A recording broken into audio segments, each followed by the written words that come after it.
turn on your video. Okay, and let's start this session again. All right, this session is going to be led and facilitated by Brother Philip Chan. Okay, Brother Philip is semi-retired and he enjoyed traveling by driving around Malaysia. Okay, his love for traveling and having a good meal is also shared by his wife because they love to look for hidden gems whenever they travel together. Other than leading MIM, one of Brother Philip's passion is also in building men to improve their financial discipline. Okay, this is also something that he's very passionate about.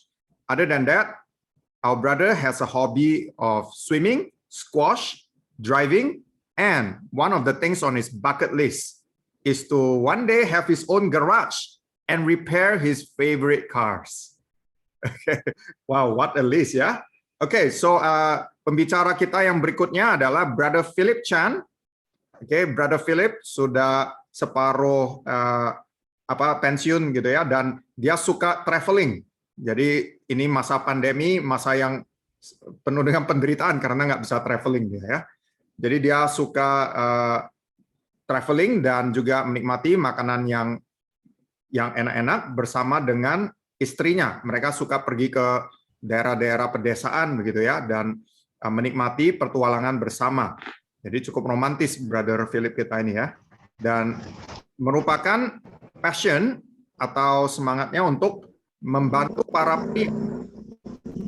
selain daripada grup MIM yang dia pimpin, dia juga suka membantu pria untuk mengatur finansial mereka supaya menjadi lebih baik lagi. Dan Brother Philip pernah tinggal di UK, di Hong Kong, dan juga di Jakarta.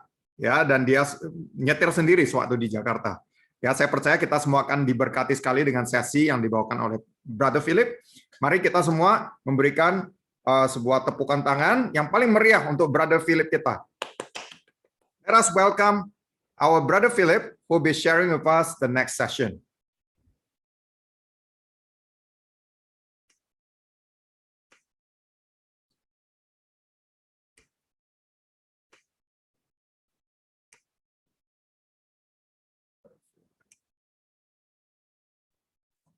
Philip, you gotta unmute. Yeah. Unmute.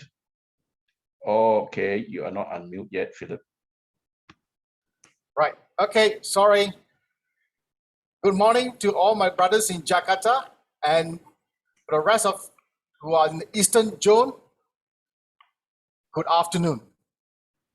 Oke, selamat pagi untuk teman-teman saya yang di Jakarta, dan untuk yang lainnya selamat siang atau apapun zona waktu di mana Anda berada saat ini. Today I will cover the topic on the art of questioning. Jadi di sesi ini saya akan sharing tentang seni bertanya. Okay. In this topic, I'll break into three main sections. Jadi dalam topik ini saya akan membagikan sharing saya menjadi 3 bagian utama. First, I'll talk about the importance of questioning in MIM session. Yang pertama, saya akan membagikan tentang pentingnya bertanya dalam sebuah sesi MIM. I will explain why we need to understand the questioning funnel. Saya akan menjelaskan pentingnya kita menggunakan corong pertanyaan. And lastly, is how to give you some guiding step for raising questions. Dan bagian terakhir, saya akan cover langkah-langkah bagaimana kita bertanya yang efektif. Before I share the rest of my slide, sebelum saya men-sharingkan slide-slide saya yang berikutnya, it is important to understand what we try to do. We try to emulate Jesus all the time. Penting untuk kita lakukan adalah kita harus mengikuti teladan yang telah Yesus tinggalkan kepada kita. Okay, so in this art of questioning, we need to see why. We need to understand why Jesus asked questions. Nah, seringkali kalau kita membaca firman Tuhan, kita melihat Yesus sering menggunakan pertanyaan-pertanyaan. Jesus asked questions to get to the heart of the matter. Ketika Yesus bertanya, pertanyaan-pertanyaannya itu langsung mengena di hati. But man ask question for information. Tapi seringkali kita, manusia, seringkali bertanya hanya untuk mendapatkan informasi. But Jesus asked question to provoke transformation in their lives. Ketika Yesus bertanya, dia bertanya untuk mendorong terjadinya perubahan hati atau transformasi. But we ask question just for answers. Seringkali kita bertanya untuk mendapatkan jawaban. Jesus asked question to create awareness. Kalau Yesus bertanya, dia bertanya untuk menimbulkan kesadaran diri. And Jesus sometimes ask question to confront our problems. Dan yang terakhir, Yesus bertanya seringkali untuk mengkonfrontasi inti dari permasalahan kita. Therefore, before we ask any questions, especially in MIM, we do need to pray for God guidance.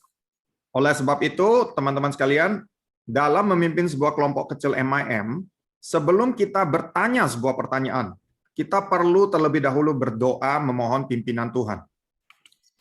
So that any question that we ask from the perspective of love. Supaya pertanyaan yang kita tanyakan itu, kita tanyakan dari motivasi yang didasarkan dengan kasih. Okay. Now we go, why, if you probably remember, my brother Harold mentioned about the importance of effective questioning. Let me go through again some of the key points. Mungkin Anda ingat dari sesinya Brother Harold tentang bagaimana memfasilitasi secara aktif. Ada beberapa poin penting yang harus kita ingat ketika kita bertanya dalam sebuah sesi kelompok kecil yang kita bawa. So, one of the reason is it will help us to improve our long-term retention. Yang pertama adalah ini, untuk meningkatkan retensi pemahaman kita secara jangka panjang. It also helps us to guide the conversation to the right direction. Nah, selain itu juga kita mau mengarahkan percakapan kita ke arah yang kita inginkan. We help the person to discover the answer for themselves. Yang berikutnya, kita mau memampukan orang-orang dalam kelompok kita untuk menemukan sendiri jawabannya. And the most important, it helps to begin and strengthen our relationship. Yang berikutnya, untuk memulai dan memperkuat sebuah hubungan relasi. And so that when we ask question, we have the person attention. Dan yang terakhir adalah kita bertanya untuk memperoleh perhatian dari orang lain. So we should remember, we do not need to have all the questions or all the answers, but we need to have the right question to encourage self-discovery and positive response. Jadi, saudara-saudara sekalian, kita tidak perlu memiliki semua jawaban atas pertanyaan yang orang mungkin punya, tapi kita harus memiliki pertanyaan yang tepat untuk mendorong seseorang menemukan sendiri jawabannya, dan supaya mereka dapat merespons secara positif. Okay.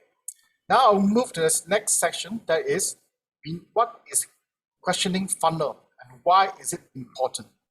Nah, bagian berikutnya adalah corong pertanyaan yang tadi saya bagikan. Apakah corong pertanyaan ini? Okay. You can see there's a little triangle, reverse triangle. Nah, bisa Anda lihat di bagian segitiga yang terbalik ini. You can see on top, the open question has a bigger horizontal than the bottom. Nah, dapat kita lihat dari gambar ini, di bagian paling atas ya itu adalah pertanyaan yang terbuka. Jadi pertanyaan yang terbuka ini merupakan pertanyaan yang sifatnya lebih meluas, begitu ya. Yes. So, open question is the one that have the broadest response. Jadi pertanyaan-pertanyaan terbuka itu adalah pertanyaan yang akan mendorong supaya anggota kelompok memberikan jawaban yang sifatnya umum atau meluas. And if you go down, like closed question or clarifying question tend to be one-word solution. Semakin kita bergerak ke bawah, maka pertanyaan itu sifatnya akan menjadi semakin mendalam. Dari pertanyaan terbuka menjadi pertanyaan yang menggali, pertanyaan yang tertutup, kemudian sampai pada tahap pertanyaan yang mengklarifikasi atau pertanyaan yang menyelidik atau memeriksa keadaan hati mereka.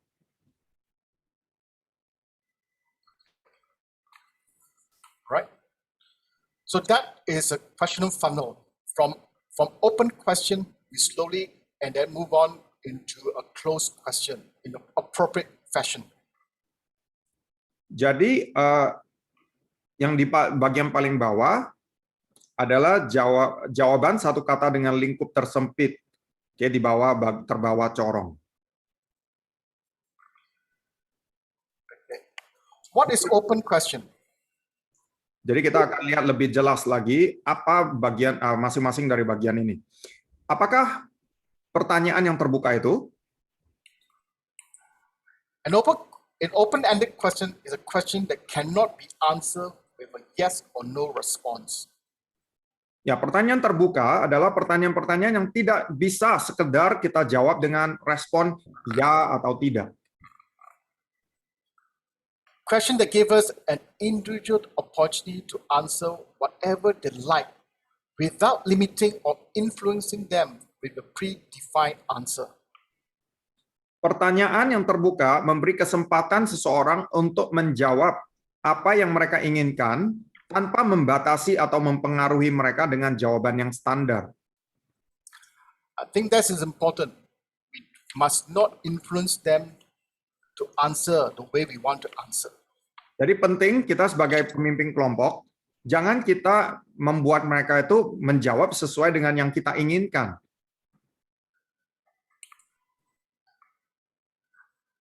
Then we talk about what is probing question.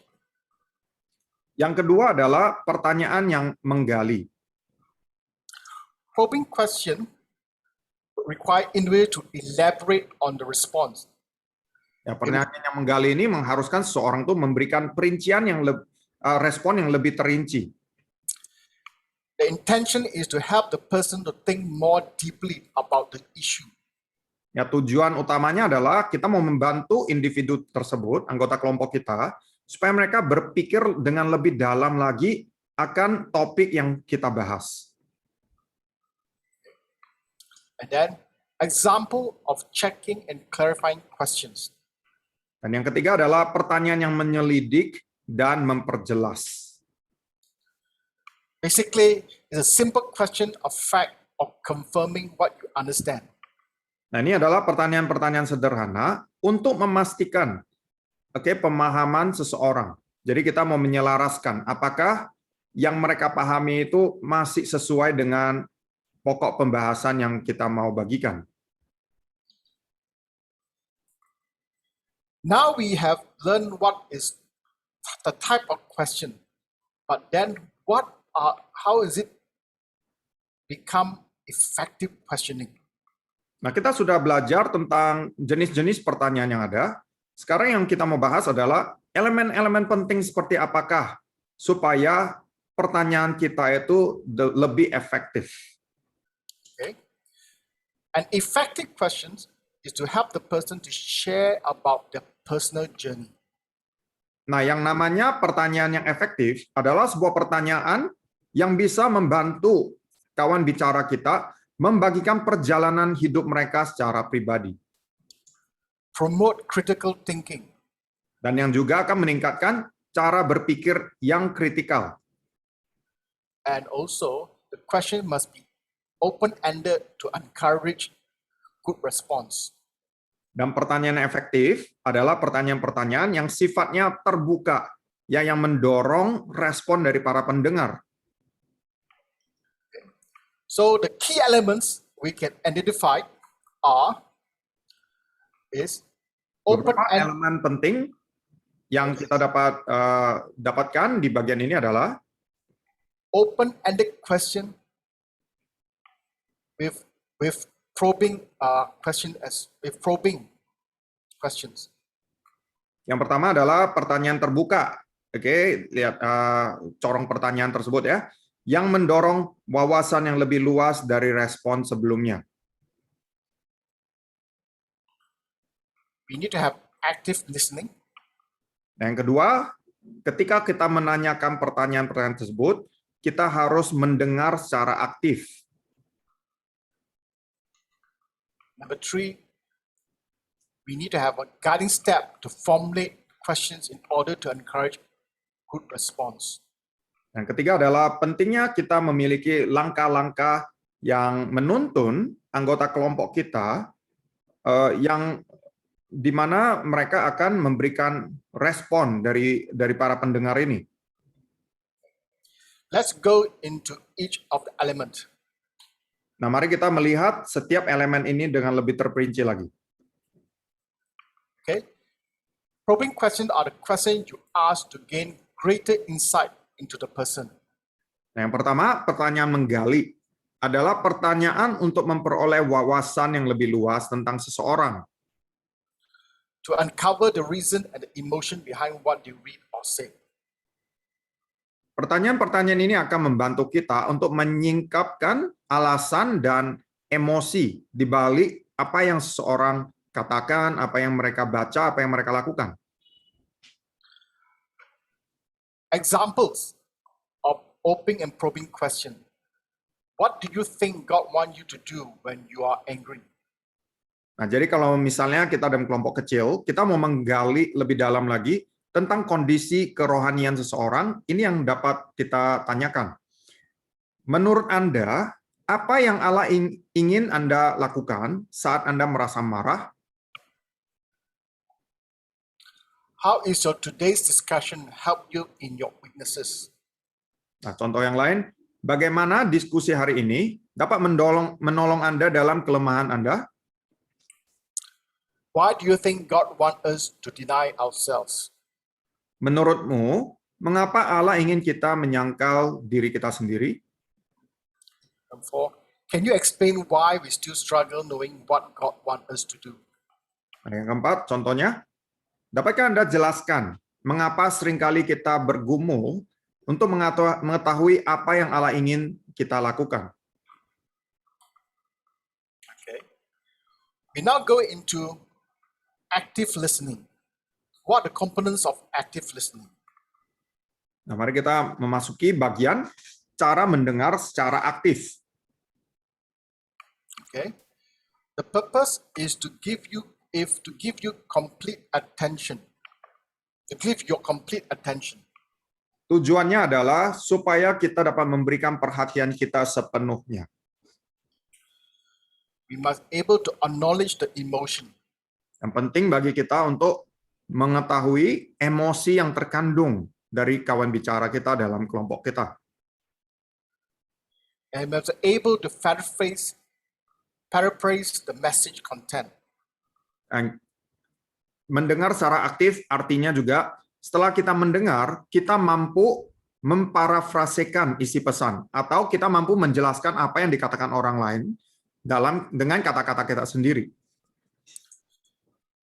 To be active listener, we also be mindful of your body language. Dan yang berikutnya juga artinya kita sadar akan bahasa tubuh Anda sendiri. Okay. I think the most important thing is listen to understand and not quick to reply.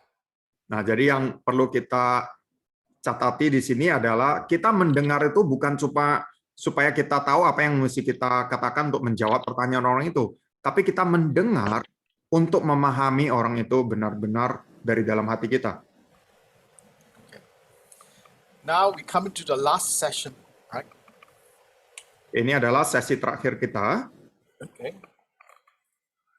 This session, the aim of this session is to tell us how are we going to connect the question that we learn, okay, so that we can have a good response.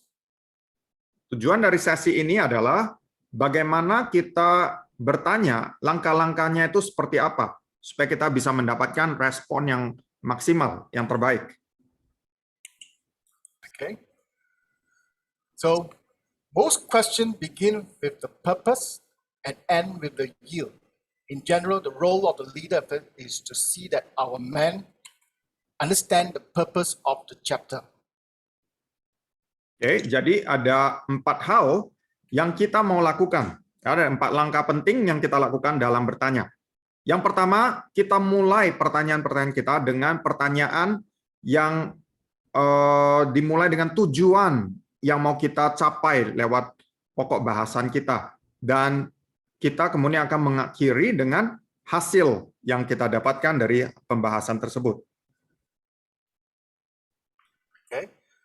So we will need to understand the purpose of the chapter and share the current journey and the reality, are aware of the solution, and 4, essential steps to yield or to surrender to God. That's why I call PRAY,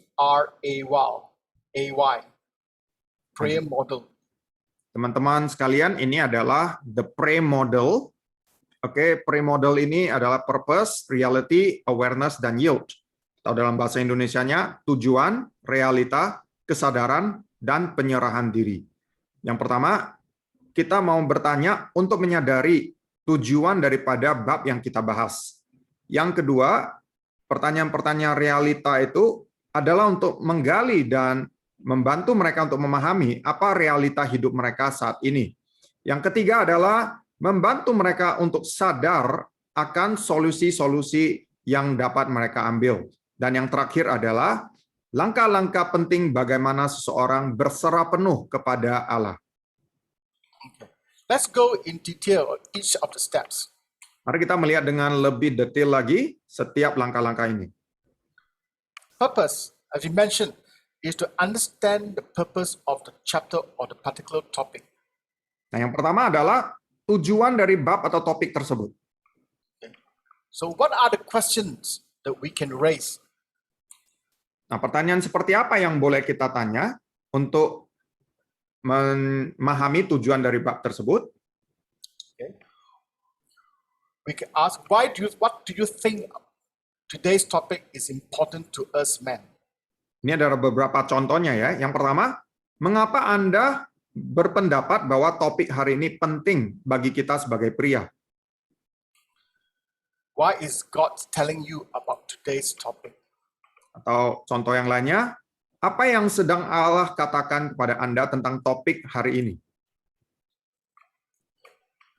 We move to the next stage, which is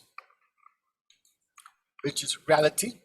Okay, the purpose of reality is to share the reality of the hard facts, our own struggle, the worldview, and spiritual journey. Nah, yang berikutnya adalah realita. Oke, di bagian ini kita mau menanyakan pertanyaan-pertanyaan supaya kelompok kecil kita ini mereka dapat membagikan realita kehidupan atau fakta-fakta yang mungkin sulit untuk dikemukakan, pergumulan pribadi mereka, cara pandang dan juga perjalanan rohani mereka secara pribadi. These are the questions we can ask. How is it like for you in your struggle of today's topic? Nah, ini contoh beberapa pertanyaan untuk menggali realita kehidupan mereka. Yang pertama seperti ini. Bagaimana perasaan Anda dalam pergumulan Anda pada hari ini? We can also ask, what do you think has led you to where you are today? Atau kita boleh bertanya, menurutmu apa yang telah mengakibatkan Anda itu berada dalam kondisi Anda hari ini?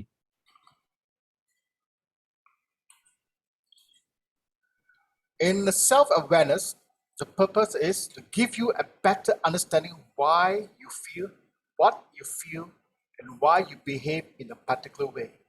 is also a good start to break away from old self and freedom to change. Oke, kesadaran pribadi ini adalah yang langkah berikutnya ya.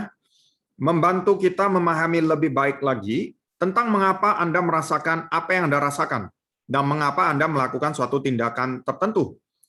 Juga ini merupakan langkah awal yang baik untuk membantu anggota kelompok kita menanggalkan manusia lama mereka ya dan mengalami kemerdekaan dalam hidup mereka. Simple question that we can ask in this area is, after reading today's chapter and knowing your struggle, what do you think God wants you to do? Beberapa contoh pertanyaan. Yang pertama adalah ini. Setelah membaca bab hari ini dan setelah mengetahui lebih dalam tentang pergumulan yang Anda alami, oke, menurutmu apa yang Allah ingin supaya Anda lakukan? We can ask the following question as well. What spiritual discipline you need to cultivate and how to go about it? Nah, yang berikutnya adalah disiplin rohani seperti apa yang perlu Anda bentuk supaya dan bagaimana cara Anda melakukannya. And now we go to the last step, the yield. The purpose of this yield is to them to find the life struggle.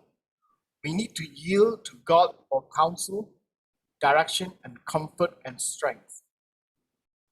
Nah, yang langkah terakhir adalah dalam setiap pergumulan hidup kita, kita perlu berserah penuh kepada Tuhan.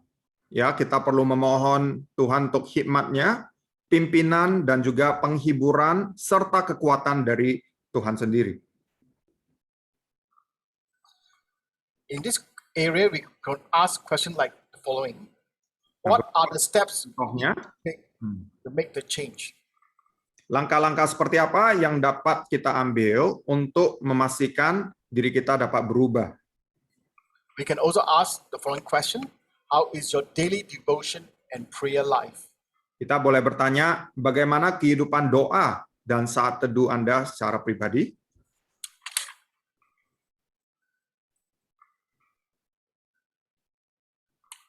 All right. Okay.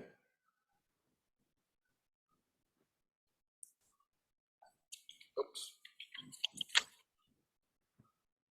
Okay.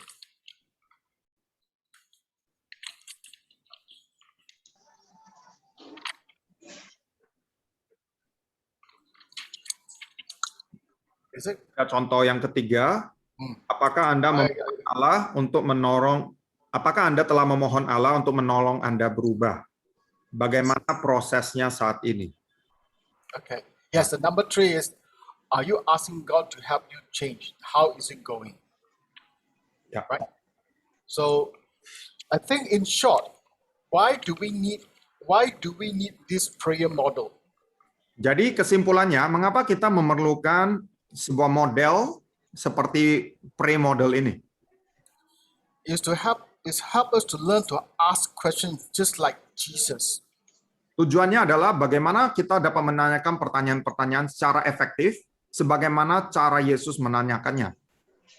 In order to transform our hearts to a series of properly interconnected and purposeful questions.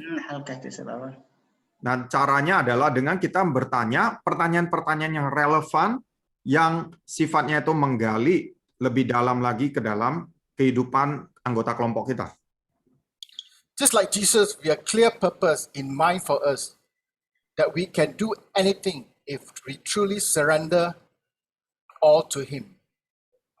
Nah, seperti sebagaimana caranya Yesus bertanya, ya kalau kita menyerahkan sepenuhnya hidup kita kepadanya, maka kehidupan kita pastilah berubah. That is all from me. Thank you. And we will go to the breakout session. Nah, jadi itu saja yang mau saya bagikan di sesi ini. Terima kasih untuk waktu dan perhatiannya. Nah, setelah ini kita akan memasuki sesi breakout session. Oh, thank you very much, Philip. You know, that certainly helped us. You know, I love the pray model, PRAY. Yeah. Nelson, you want to translate that?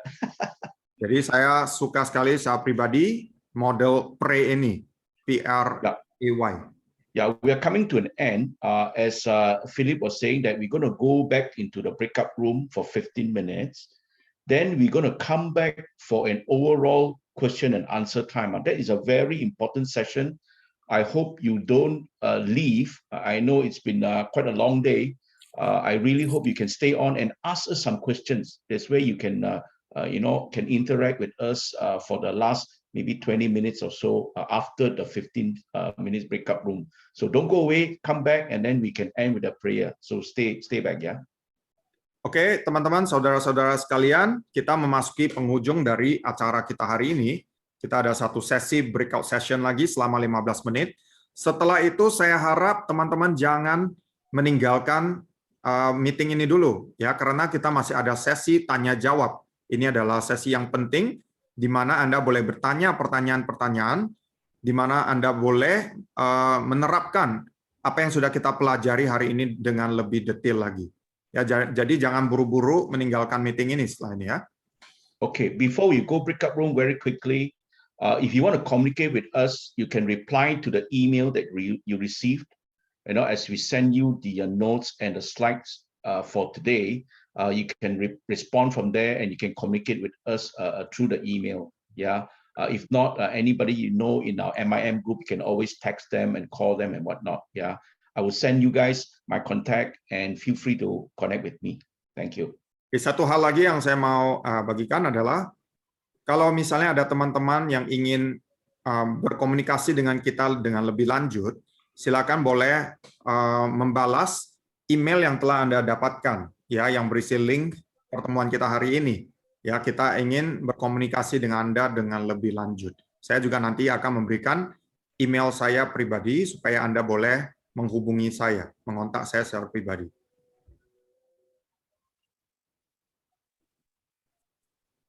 Okay, so let's go into our breakout session. Brother Harold.